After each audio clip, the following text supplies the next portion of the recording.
It's a great honor to be here tonight to recognize the way in which God has blessed Terry's ministry. We have a special connection because more than 50 years ago, I was received in the presbytery of Southern Florida of the PCA, and Terry asked me the hardest question anybody asked me. I still remember it. I wondered what that might lead to, but there was no need to be concerned. I soon learned what a fine mission executive he was. And it wasn't long after that that we connected over the development of the PCA. In those days, as the PCA started, there was a lot of hectic activity and not as much direction as should have been the case. Sort of like what E.V. Hill said about a hen trying to lay an egg on an escalator. He said, there's a lot of movement, but no getting down to business. And so there was in the early days of the PCA. One of the best things that happened was Terry's involvement in what was called a mission to the United States back then. And he was asked to be the coordinator of that effort. It became Mission to North America. And what had been sort of helter-skelter changed dramatically. There was an evident strategic plan and a disciplined implementation of that plan that completely transformed the denomination.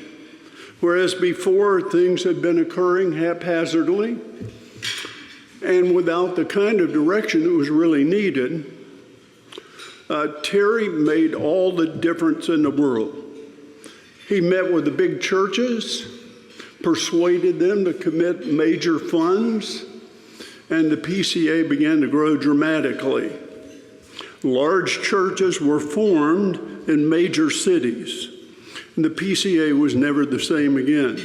Now, there was another side to Terry, not merely that strategic vision and disciplined approach, but as I learned when he came to visit our house, Mary Lou had planned this nice dinner for him.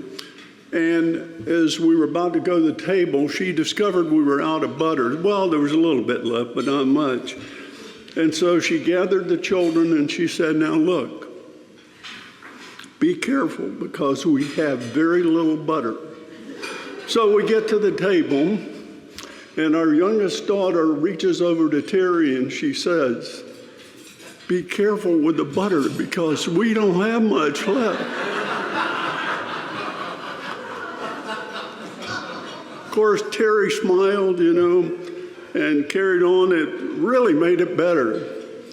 And I think established a special relationship with our family. So as I think back over the 50 years, one of the things that stands out, his personable way with people. You look at Terry and he is not imposing physically. He's not a great orator, but my goodness, does he get things done. And when all is said and done, that's what really counts. I have to admit, I was really stunned when after his great success in leading Mission in North America, and then persuading Tim Keller to go to New York, when people said, oh no, it won't work. It won't work. There's no way you can do an evangelical church in New York. But he did it. And then in the aftermath of that, knowing that people said, you can't do it in New York, you can't do it in Boston, he resigned his position at Mission in North America, started a church in the shadow of Harvard. And it succeeded. God blessed it. Terry then came back to New York to Redeemer, helped Tim, and ultimately started what's called Redeemer City to City. In my opinion, one of the greatest strategic visions that would change missions for the future indefinitely. It certainly did in my mind. And the success of City to City is well known. The only thing that puzzled me is why denominations wouldn't get behind the model and use it. They could spend a lot less money and get more accomplished. Well, after all these successes, the thing Terry did that was very surprising is he stepped down again.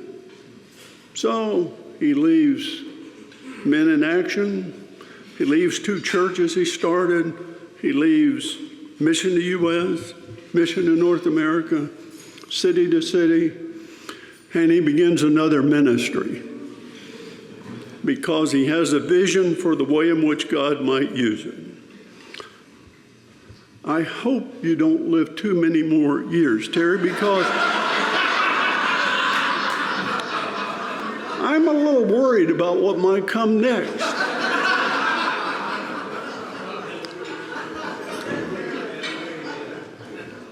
But the one thing I can say with great certainty is when God brought Terry into his family, he did a wonderful thing that has blessed the church tremendously. And I hope we continue that mission.